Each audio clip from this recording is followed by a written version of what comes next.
মাননীয় প্রধানমন্ত্রী কয়েকটা প্রশ্ন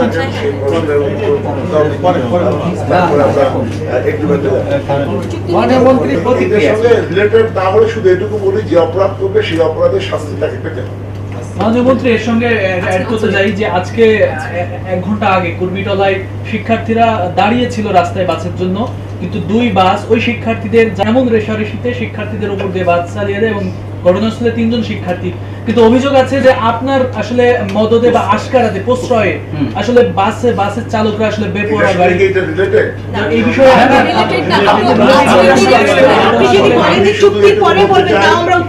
যে যতটুকু অপরাধ করবে সে সেভাবে শাস্তি পাবে, এবং যে শাস্তি হবে সেই শাস্তি নিয়ে কেউ কোনো এগুলোর বিরোধিতা করার কোনো সুযোগ নেই।